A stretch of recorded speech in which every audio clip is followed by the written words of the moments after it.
natin hanapin yung function, parang ganun. Pero Tapos meron pa square root. Ayun, para makuha yan. kailangan ng matinding, kailangan talaga mathematician tayo if ever talaga makukuha nga natin yan. Pero sabi nyo na nga, tapos na ang mapanood at pupunta naman tayo dito sa sub-bits. We are really hoping for the best. Kasi nung last time na naglaro dito yung Pacific Macta, Bessie, nung spring, dikit yung laban nila. Pero sabi ni Emva, mapipigilan ko lahat na pumapasok nga dito. Pero ang problema, tatlo yung katapat niya. Pero Justin bumabawi pa all the way from up top. Kaya verticality para nga makabawi sila. ZYK, low on HP, Zay as well. Pero at least ito yung equalizer, Bessie. Pasok na nila yung A-site dito. Makakapag-plant din sila ng C4. No other lurkers so far.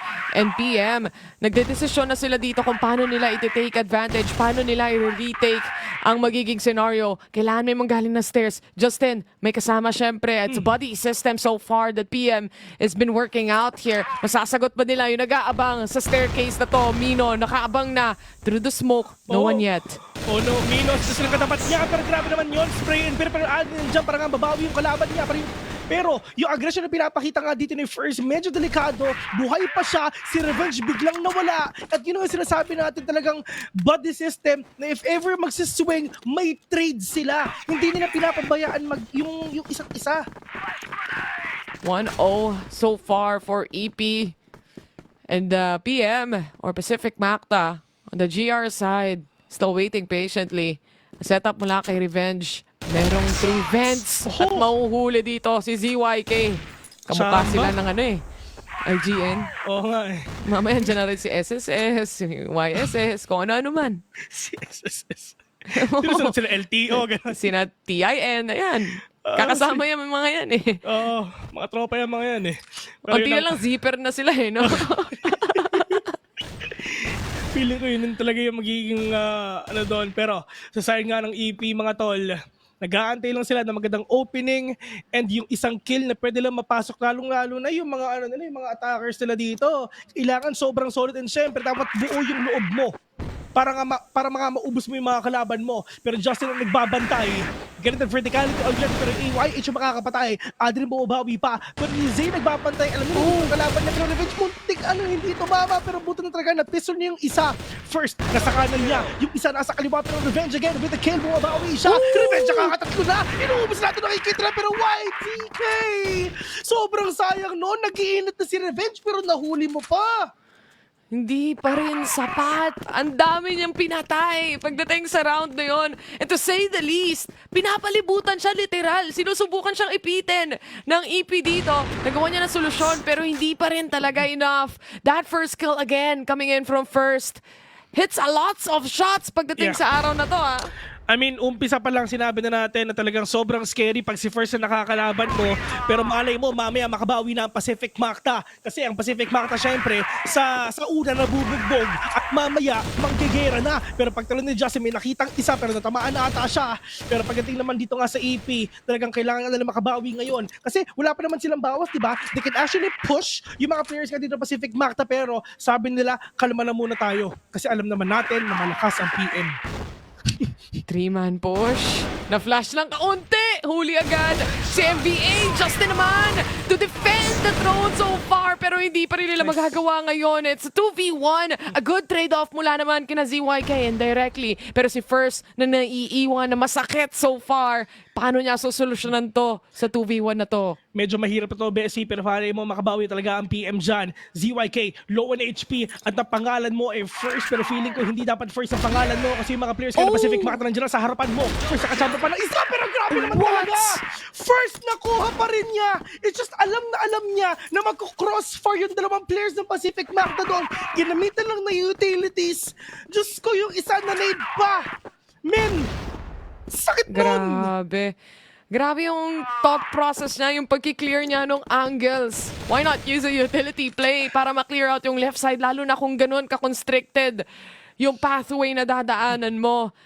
First, receive a damage pagdating sa nade. Yes, pero again, the momentum nasa side ng EP so far. Eto sa side ng EP is just sobrang concise tong lahat ng mga galawan nila. It's like alam na alam nila kung saan sila pupunta. Alam nila kung saan ano yung gagawin nila. Pero ZYK bumabawi na. Natamaan yung isa, yes. Pero si Revenge talaga bumabawi din siya. Nakapunta sa isa. Aldrin as well. Pero spray na pinapakita na Aldrin. Nakapatid din siya dito ng isa. Pero first na lang ang natitira. At kung ako sa'yo, last ka na lang. Kasi nga yung Pacific Makta, slow and surely bumabawi na.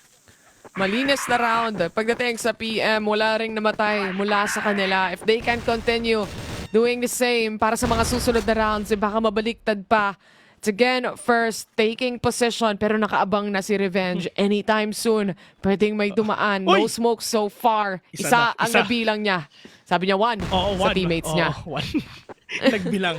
Maganda. Nagbilang. Basta mag-iba lang yung kulay ng pixel talagang ipuputok na yun eh. Pero sabi niya hindi muna kasi kailangan lang muna na malaman kung ilan ba talaga yung dumadaan dyan. Pero pagdating naman dito sa EP, medyo kalmado lang sila kasi yung Pacific Makta, they really try to snowball themselves onto a big victory. Pero mukhang papasok na ata sila. Wide bumabawi na pero wala silang makita dito kahit isa. Napakadaming smoke, napakadaming flash nasa harapan nila. ZYK bumabawi na from up top. Justin, ito yung mga trades nga talaga na pinakakailangan nila. Pero si Mino, really low on HP, piso na lang ang nandito sa kanya. They have to play this carefully. Kaninang 2v1, naka-clutch pa tong si First. And ngayon, 3v1 yung scenario natin. A good flash. Iniipit na nila. Harap likod. Merong makakalaban. And Justin to secure the kill this time around. A good hold din pagdating sa vents kanina dahil parating halos nakukuha yon ng EP kanina. Actually, talagang disiplina and wait for that perfect opportunity nga talaga na pumasok dito yung Pacific Makta. Doon sa safe play na pinapakita nila, buti naman talaga gumagana nga yun. Pero spray and pray muna doon sa dalawa. YZK, ZYK nagkita pero lumamang ata si YZK ng konti doon. Masakit yung damage. Sa parehas naman, nagkabawasan lang sila, ika nga. Pero so far, 4 PM, nahahanap nila yung solusyon dito sa fast-paced, aggressiveness ng EP. Nakaabang na si MVA, a spray to try and connect. Pero may damage, may bawas. Oo, pero hindi pa rin sapat para sa kill. EP trying to clear out every corner that they can possibly clear. It's a 4v2 right now. Naplant na rin nila yung C4. Mabilis na retake ang gusto gawin ng PM dito. Ini-sprayan lang sila. Isa na lang ang natitira at si Revencio na may Wala siyang makita kahit isa. Hindi na nga, Zay will catch one already. Talagang gusto sana talaga nila, like what you've said, na mabilis nga na retake. Pero ang problema, ni utility play lang ng Evo Power and Pacific Makta doon. And alam ng Evo Power kung nasan di ba yung mga kalaban nila. So, might as well push them na hulihin na lang natin sila para mas maunaan natin sila. At for the side naman ng Pacific Makta, it's just them, kung ano yung pinapakita nila nung earlier stages ng game natin, they're really trying na ulitin ng ulit yon. Pero si ZYK, Vince Spray na lang ulit na nasa isip niya. Pero that is a really good nade na ginawa ng Pacific Makta. Tumama sa 4 yon. They're already in retaliation mode. May aggressiveness na agad bago pa sila pumasok. And this is exactly what they need right now para ma-push back itong mga players ng EP. Ngayon, kailangan nila mag-reposition, especially with that much damage connected to them. Ito ang tanong ko, alam ba ng Pacific Makta mayroong tumama na tinamaan yung mga players ng EP doon. If ever nalaman niyo yun, Diyos ko, talagang kailangan mag-hold back na rin talaga yung EP kasi baka maulit at baka ulitin na din talaga ng Pacific Makta yung ginawa nila kanina. Pero YZK, magandang off-angle to para kay Aljon Magpapakita ba sila? Nag-aantay na sila mga tropa, patience play lang. ZYK, YZK, ayun na nga! Sinasabi nga natin, magandang off-angle at ZYK na ang nakakuha. The patience paid off. Kanina niya pa inabangan yun simulat sa pool ng round na to. And with that angle, an instant headshot na makikita ng EP. 3 natitira para sa kanila at 5 pa para sa Pacific Makta. They're still trying to find space, any push, any aggressiveness from PM. Ang dami niya kalaban doon. Pero 4v2, make na 4v1. First on my remaining, nagawa niya yung 1v2 kanina, pero sana hindi na magawa yun ngayon. Medyo nakakatamaan nga siya ngayon. 70 HP na talaga natitira sa kanya. Meron pa siya mga utilities ngayon, smoke and flash, pero sana talaga mapigilan siya ng Pacific Makta. On 1v3, Revenge knows exactly kung nasan ka. First pa rin na nakakakuha, pero meron pa, hindi pa naman tapos to. Mid-game talagang pinapakita siya, pero yun na nga, Emva, sumilip, nakuha ka. 4-3 already, Pacific Makta pumupuso pa. may reaction kami, no? Sa first skill niya dun sa clutch na yon para makita nyo kung gaano ka-intense yung laban na to. Pero nga, parating naiiwan si First normally dahil syempre, nasa kanya yung sniper position dito holding off angles. But at the same time, for EP, parang nahahanapan na sila ng butas ng Pacific Macta. Yung aggressiveness nila kanina, alam na ng Pacific Macta yan. An instant nade will at least deter some of the players. I mean, there's a reason kung bakit nila to pinili, Bessie, itong sub-base, di ba? Pero we are really hoping na talaga mahuli nga nila to. Kasi last time nung APAC is isa to sa pinakamalakas nila eh. Nakailang OT nga sila eh. Pero dito naman yan sa EP, they know it already na kailangan wag nilang maliitan na Pacific Macta sa mapa na to. Kasi tinan mo na kanina, di ba? Nag-umpisa tayo ng score, 3-1, 4-1, tapos ngayon 4-3 na. So ito na yung PM na they're really trying to snowball themselves onto victory to get that momentum up para nga mabawi nila. And ito yung pinaka-favorite nilang side eh. At least this time, nafo-force nila yung EP na magpalit ng pacing, magpalit ng style sa pagpupush. It's a little bit slower this time around. MVA, nakaabang sa kanan. This nade will clear him out. Nice! But he still managed to pick up a kill. One-to-one trade, it's a good thing na talaga nakakuha siya ng isa. Pero in terms naman sa utilities, marami pa sa side nga ng Pacific Macta. But for EP, tatlo silang natitira. At yun na ngayon maganda. Nahihirapan na nga sila makapasok na dito sa side kasi nga Pacific Macta nagbabatay sa kanya. Revenge with a flick with a kill. First will fall down. Pero YZK on to Vince. Alam ba to ng Pacific Macta? Nagbabantay lang sila. Mina maganda yung position nila. Top down position na pinapakita nga dito ng EP. Pero sa side naman ni Aldrin, he knows it already. Napakadaming sound cues nga na naririnig niya para papunta nga sa kanya. Pero Aldrin with a swing, with the kill on Tomino, YZK doon may remaining. Aldrin ang nandyan para pigilan nila ang pag-push dito ng ni YZK. May late lurk pa. And Aljon siya ang may Ayun na nga. kita. And that's the kill they're looking for para sa panghuli dun sa round na yon. Making things even against EP. And so far, napapaisip na rin sila ng ano bang next strats na pwede natin gawin dito against Pacific Macta. Dahil onti-onti, naiintindihan na rin ng PM yung homework, yung assignment. Oo. Itong Pacific Macta, talagang kumbaga, wala pang crossfire, naglalaro na sila together. Same. Oo. Pero yun na. Sa side nga ng Pacific Macta, talagang at least nakabawin sila. Slowly and surely, revenge. Nakita siya ng isa dito, pero minsan that shot, pero malay mo talaga bumawi pa. Pero Eva! Nasa baba ng stairs and revenge. Andun nga sa may harapan niya. Sino ba makakapatay dito? Zay diretso will catch revenge right now. Pero Jocelyn get it out verticality will catch one as well. 2 versus 3. Zay is low. And Aljo knows exactly kung saan talaga siya pupunta. Pero ang problema, tamaan nga siya. Super low na niya. Yung bomba na planta. Pero makakabawi pa ba sila? Forcing them to do a 2v2. Bessie, 30 seconds left. 32 seconds remaining para sa clock natin. When it comes to the C4, pressure is definitely on the side of PM.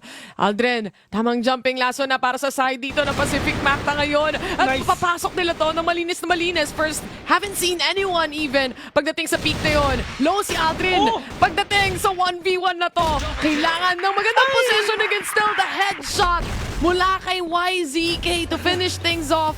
5-4 sa first half. 5-4, that is a really close call nga na ginagawa nga ng EP and Pacific Macta. And just want to say, in terms of clutch potential, men, ang tindi ng EP. Nung map 1 pa lang, sobrang tindi na nila. Oo. Pero si First na naman ulit makakapatay tulad ng ginagawa niya kanina. First, okay, alam niyang meron nag-cross. Pero buto lang talaga hindi na pinatay. Salamat, First. Uy, yun na Grabe nga! yung Diyos damage ko! dealt pagdating sa team ng Pacific Macta. There's no smokes as well na setup para makatawid sila ng maayos. And that is EP. Just First, honestly, doing its job. Sasaktan ako, Bes, ah. Itong si First, pag nakita ko to, Well, ayahin mo siya ng 1v1. ayahin ko ng 1v1 to, mag-basketball kami sa labas. Doon ako babawi sa kanya, malakas Sa naman crossfire, diba? lugi eh, no? Lugi sa crossfire, tara basketball tayo. Pero yun na nga, sa side ng Pacific Macta, mga tropa, doon na titira sa kanila. Yung dalawa, si First lang ang kumuha nun, men. First and second, literal. Oo. Saan niya Oo, napunta? si First. Ito na, gumagapang pa konti-konti ang Pacific Macta. Through stairs, at least nakababa na sila dito. Si YH ang magiging first contact kung sakasakali. This flash could be deadly para sa kanila. And syempre, Oh, kahit nice. flash pa yan, alam ko pa din yung timing yan ang sabi dito ni Aljon. Si Aljon picking up that at least nakapunta siya na dito ng isa. 4 versus 3 right now. Pacific Makta po pwesto na dito lang sa A para magpa-plant na ba sila at yun na nga. They're gonna plant the bomb already. Bombs been planted too. Pero pagdating naman dito kay Aljon, siya naman talaga ang lalayo dito kasi nga nakapag-om siya. First will catch one again. Puro kita 3v2 mga tol. Diyos ko, si first nakatatlo na. Hindi na bumabawi pa. Aljon naman dito lang natitira pero nga naka-om siya at wala siya nagawa kasi si Mino, men, naka-rifle siya. 4-6 already, and ilan napatay ni ni first doon, tatlo doon sa round na yun. Tatlong pickoffs, shots, kahit through the smoke, mula dito sa side ng Pacific Makta, especially from ZYK kanina. A little bit of a change sa usual na nakikita natin, but they revert back to revenge, having the AWM and this time around as well. Tamang tawid-tawiran lang. This time may smoke Oh, nice. pa nakasama. And first kill nga nila dito is towards first. Already a done deal, pero 1-to-1 trade pa din para sa side ng EP. At least dun sa aggression na pinakita nga ng Pacific Makta, nakabawi sila pero tulad lang kung anong ginawa ni Aljon kanina, yun yung ginawa sa kanya ni YZK Bessie. Pareho, nag-off-anglean lang silang dalawa. 3 versus 4, Zay super low. While siya sa position niya, under stairs, pero buto talaga nakapag-nade pa sila para ma-out of position yung kalaban niya. Pero Emva, waiting if ever may magiging aggressive pa sa side nga dito ng PP, pero nagkakasabugan na, Diyos ko. Kasi bugang ka na nga ng bomba, nakapatay pa naman isa YH. But it's not yet over, kasi puti kita 2v3. Oh no, revenge, the only man remaining from afar. Pero at least, nakapatay siya ng isa. 1v2 Bessie. 12 HP. Si first drop. 12 HP. C4 is drop sa harapan ng kalaban. It's gonna be a hard clutch that he has to do. Is it possible? Zay, low on HP rin. Paunahan makakita pero syempre advantage para sa EP side. And that is a quick swing mula dito sa side ng EP to close things off. Grabe, no? Kahit mapatay mo si first na pinakamasakit nila, may sagot agad. Yun nga eh. Matindi yung trades talaga nila eh. At saka si first, well, mahirap yung trades na pwedeng gawin nga dito ng Pacific Makta. Kasi yung mga pwestuhan ni first, yung mga pwesto na dun sa mga hindi mo ine-expect na pupuntahan niya. Please, hindi pa tapos ang lahat. Hindi pa nakakaabot sa pinakadulo ng match na to. The tatlong rounds consecutively, kailangan nila ma-perfect para makaabot ulit. YH ang first contact kung sakasakali man. They use nades, they have used nades para ma-out of position siya na saglitan. Pero nakaka-pick up pa rin siya ng isa o dalawang kills kahit papano. Now, with a double setup na ginagawa nila dito, masasagot ba nila ang push ng Pacific Makta? No flashes so far? Kailangan nila mag-flash dito kasi kung hindi, sobrang dry talaga yung pinapakita nga nila. Pero yun na nga yung problema. Sobrang dry peak yung mga players dito ng Pacific Makta na pumasok lang din talaga sila. Pero puti dito ang 2v3. Lamang pa rin dito ang EP kasi nga tatlo pa rin sila natitira. Added doon na remaining super low on HP. 4-8 ang score natin ngayon. And like what you said, Bessie, talagang that's gonna be a really hard swing na gagawin mo kasi sobrang dry nun eh. I mean, expect the unexpected. Lahat ng mga places na talagang siswingan mo, expect mo na may tao doon. Isang flash lang naman yung kailangan actually at makakapasok na kayo doon eh. Flashed para sa side ng Pacific Makta though at doon nila napitas si Revenge dahil sa ganung setup. Retaliation mula sa side ng EP this time around. MVA nakapasok siya, oo, pero alam na alam yung posisyon niya at mamamatay din siya dito. It's a 4v2 scenario right now. It's all up to Aldrin and ZYK. Sobrang utility heavy na pinapakita dito ng EP. Tignan mo, halos wala na silang flashes, halos wala na silang nade talaga. Binabato agad nila, bigla-bigla, para mabawasan na agad yung Pacific Makta or ma-out of position nga sila para ma-outmaneuver sila ng EP ngayon. But now, YZK knows already kung nasan yung isa. Pero si Aljon pa talaga makakakuha. Make that a 1v3. Aldrin again and again. The last man standing sa side nga ng Pacific Makta on a 1v3 scenario. Tignan natin kung makakayanan pa ba niya. Lahat ng pwersa natin, ibibigay nga natin sa kanya para makabawi nga siya. We'll get that 1v2 right now. Nakapitas ng isa. Zay, trying to push in already para makapag-rotate si first at yun nga yung ginagawa nga nila. Pero ang problema dito, matinding crossfire to. Kay Zay tsaka kay first, pero there is a push already. But Zay with a trade. Sayang yun. Parang nag-iisip siya in the middle na magro-rotate ba ako fully dahil may 1 minuto pa ako. O aabangan ko at timingan ko yung magiging push ng EP dahil feeling nila magro-rotate ako. Parang mind games ang nilalaro nila at that point, especially with the information gathered na lahat nasa A site. Tingnan natin kung ano nga ba ang magiging next rounds natin dito dahil EP 9 points na sila. Yun na nga, matatapos ba na mabilis ang ating first series of the day, Bessie? Yun ang tanong. Pero first nakabawi na naman ang isa, Diyos ko, si Emba pa yung nawala. Pero pagdating nga sa Pacific Macta, lahat sila kalmado lang. Ang importante, hindi pa naman gist yung EP. Pero Puso pa to. naririnig na natin Naririnig yung ko na. orchestra. Mino! Oy! Si Zayna makakakuha. It's a 3-man waiting squad pagdating sa mid-control nila. They keep changing their pacing to a point na hindi na maintindihan ng Macta saan nga ba sila posibleng magtago dito. A buddy system from Aldrin though secures one KLZ. YK good on possession. He gets one, not the second though. 3v2 and Revenge falls down. Isa-isa silang bumagsak sa kamay ng EP into a 2-0. I just wanna say, for EP, in terms of them, yung play style nila, yung team play nila, yung trade-off na pinapakita nila, sobrang perfect talaga ng ginawa nila dito. It's just, if ever may namamatay sa isa sa EP,